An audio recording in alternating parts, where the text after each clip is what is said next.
کہ جو قرآن کریم میں سب سے اعلیٰ قسم کی معیت ہے، سب سے اعلیٰ قسم کا ساتھ ہے، حضرت صدیق اکبر اس میں شریک ہے کہ جس میں کہا گیا ان اللہ معنا، اللہ ہمارے ساتھ، بے شک اللہ ہمارے ساتھ۔ ایک اور مثال دیکھیے قرآن کریم سے کہ جب کوئی کافر دیگر انبیاء کرام علیہ السلام کی شان میں گستاخی کرتا تھا تو وہ خود اپنی گستاخی کا جواب دیتے۔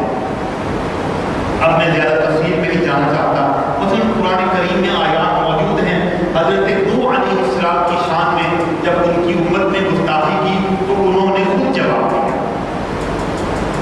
اور دیگر پیغمبر۔ لیکن جب کافروں نے حضور صدر کائنات صلی اللہ علیہ وسلم کی شان میں گستاخی کی، اللہ نے فرمایا محبوب اس کا جواب آپ نہیں دیں گے، میں اس کا جواب۔ اب یہ وحی کا نزول شروع ہوا، حکمت خدا بندی کے تحت کچھ وقت کے لیے وحی رک گئی، کافروں نے یہ طعنہ دینا شروع کر دیا کہ معاذ اللہ محمد صلی اللہ علیہ وسلم کا رب ان سے ناراض ہو گیا ہے، اس لیے وحی کا سلسلہ بھی منقطع ہو گیا، ڈسکنیکٹ ہو گیا۔ تو میرے آقا خاموش رہے۔ اللہ تعالیٰ نے سورہ والضحیٰ نازل فرمائی، والضحیٰ واللیل اذا سجا ما ودعک ربک وما قلی۔ اے محبوب نہ آپ کا رب آپ سے ناراض ہے اور نہ آپ کے رب نے آپ کو چھوڑا۔ اب یہاں اللہ کی شان بے نیازی دیکھیے کہ اعتراض کیا تھا کافروں نے، اللہ نے جواب دیا اس کا، لیکن مخاطب نہیں بنایا کافروں کو کہ اے کافروں میں اپنے محبوب سے ناراض نہیں ہوں، بلکہ خود براہ راست اپنے محبوب کو مخاطب بنایا کہ اے محبوب میں تجھ سے ناراض نہیں ہوں۔ بھائی محبوب صلی اللہ علیہ وسلم نے کب کہا تھا کہ اگر آپ زیادہ مجھ سے ناراض ہیں؟ تو اب اس میں کیا حکمت ہے؟ میں نے تو اپنے اساتذہ سے یہ سنا ہے کہ اللہ تعالیٰ نے دیکھا کہ کسی نے کہا کہ انک لست مرسلا، کہ اے نبی صلی اللہ علیہ وسلم آپ اللہ کے نبی ہیں ہی، آپ معاذ اللہ رسولوں میں سے نہیں ہیں۔ اللہ تعالیٰ نے قرآن پاک نازل فرمایا یاسین والقرآن الحکیم انک لمن المرسلین، بے شک آپ رسولوں میں سے ہیں۔ تو نبی نے کب کہا تھا کہ یا رب میں رسولوں میں سے نہیں؟ اعتراض کر رہے ہیں کافر، جواب دے رہا ہے اللہ۔ تخاطب کا انداز دیکھیے کہ کافروں کو مخاطب نہیں کر رہا، براہ راست اپنے محبوب کو مخاطب کر رہا۔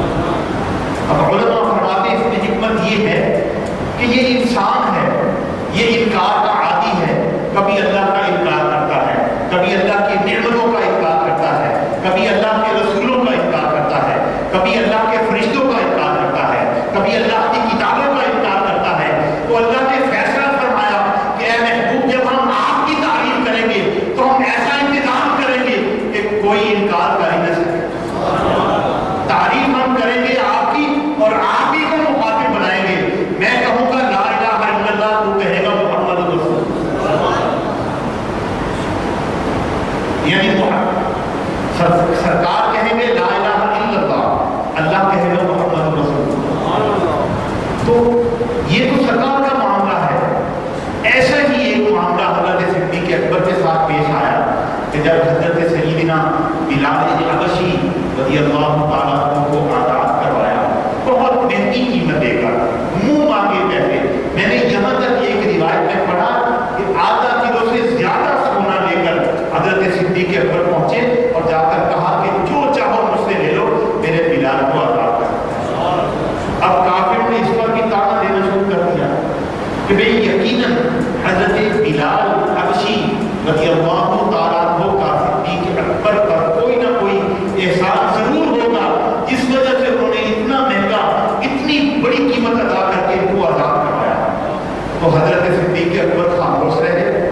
اللہ تعالیٰ نے اپنے محبوب کے لیے سورہ والضحیٰ نازل فرمائی تھی، محبوب کے غلام کے لیے واللیل اذا سجا، اللہ تعالیٰ نے یہ نازل فرمایا وَمَا لِأَحَدٍ عِندَهُ مِن نِعْمَةٍ تُجْزَىٰ۔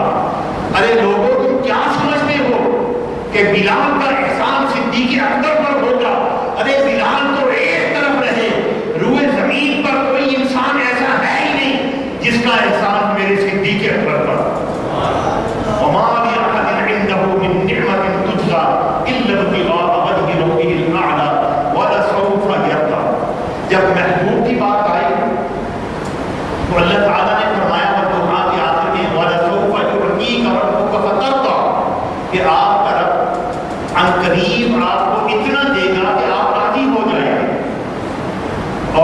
صدیق اکبر کی باری آئی تو فرمایا والا سوف یرضا، وہ صدیق بھی راضی ہو گئے۔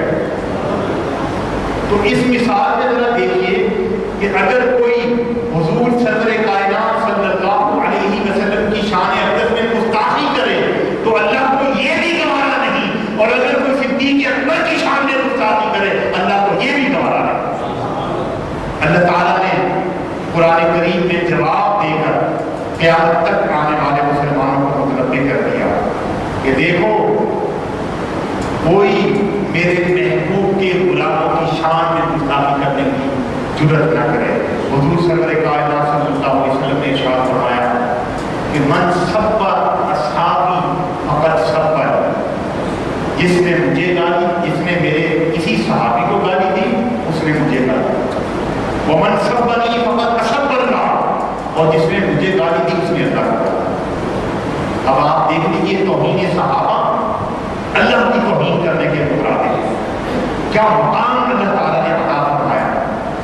اور سبحان اللہ، صدیق اکبر، فاروق اعظم، عثمان ذو النورین، علی مرتضیٰ، سبحان اللہ، سارے صحابہ کرام، 1,24,000 صحابہ کرام عرفات کے میدان میں میرے آقا نے اللہ کے دربار بہت بار میں عرض کی یا اللہ میں اپنے ابو بکر سے راضی ہوں، میں اپنے فاروق اعظم سے راضی ہوں، میں عثمان و علی سے راضی ہوں۔ تو جب یہ ہوا تو اللہ تعالیٰ نے ان کے ایمان کو قیامت تک آنے والے مسلمانوں کے لیے ماڈل کرنا، کہا کہ ایمان لانا چاہتے ہو تو ایسا لاؤ جیسے صدیق اکبر ایمان لائے، ایمان لانا چاہتے ہو ایسے لاؤ جیسے فاروق اعظم ایمان لائے، عثمان و علی اور دیگر صحابہ کرام۔ قرآن شریف کی پہلے سپارے کی آیت ہے، اللہ تعالیٰ نے ارشاد فرمایا فَإِنْ آمَنُوا بِمِثْلِ مَا آمَنْتُم بِهِ، محبوب کے غلاموں کو مخاطب کر کے فرمایا اگر لوگ اس طرح ایمان لائیں جس طرح تم لوگ ایمان لائے، جس طرح تم لوگ ایمان لائے ہو، میرے عزیزوں وہ کس طرح ایمان لائے؟ خدا کی قسم جو قرآن شریف میں انہیں احکامات دیے گئے تھے ان پر تو پورا عمل کیا، جو احادیث میں میرے آقا نے اسے ارشاد فرمایا وہ اس پر بھی پورا اترے۔ لیکن اگر انہوں نے آقا کی کسی ادا کو ایسے ہی بائی دا وے کبھی دیکھ لیا تو عمر بھر کبھی اس ادا کو بھی نہیں چھوڑا۔ حضرت عثمان ذو النورین رضی اللہ تعالیٰ 25 لاکھ مربع میل پر اسلام کی صدمت و شوکت کا پرچم لہرا رہا ہے، اور جب بھی حضرت عثمان ذو النورین وضو کرتے وضو کے دوران مسکرا دیتے۔ کئی مرتبہ صحابہ کرام نے ملاحظہ فرمایا، ایک دفعہ بڑے ادب سے عرض کرنے لگے حضور امیر المومنین لوگ کیا کہیں گے، 25 لاکھ مربع میل پر آپ کی حکمرانی ہے، آپ کی خلافت ہے، آپ جب بھی وضو فرماتے ہیں مسکرا دیتے ہیں۔ آپ نے فرمایا میں یوں ہی نہیں مسکرا دیتا، میں نے ایک دفعہ اپنے آقا مولا کو وضو کے دوران مسکراتے ہوئے دیکھا۔ میں فرض محبت ادا کر رہا ہوں، میں فرض محبت ادا کر رہا ہوں، کسی کی ادا کو ادا کر رہا ہوں۔ یہاں تک انہوں نے عمر پر اہتمام کیا۔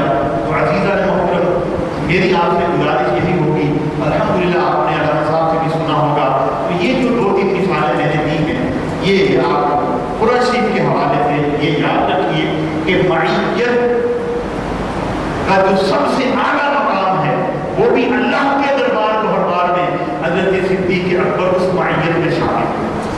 اور سبحان اللہ روضہ شریف میں اسی مقام پر موجود جہاں 70,000 فرشتے صبح اور 70,000 فرشتے شام کو آ کر درود و سلام کا نذرانہ پیش کرتے ہیں۔ پھر میرے آقا نے ارشاد فرمایا کہ میں اور صدیق ایک ساتھ اپنی قبروں سے قیامت کے دن اٹھیں، اور فرمایا ایک ساتھ ہم جنت میں داخل ہوں۔ اس لیے یہ ہمارے لیے بڑی سعادت ہے کہ ہم ان کا نام لینے والے ہیں، ان کا ذکر کرنے والے ہیں۔ اللہ تعالیٰ ان کی نیکیوں کے صدقے میں ہمارے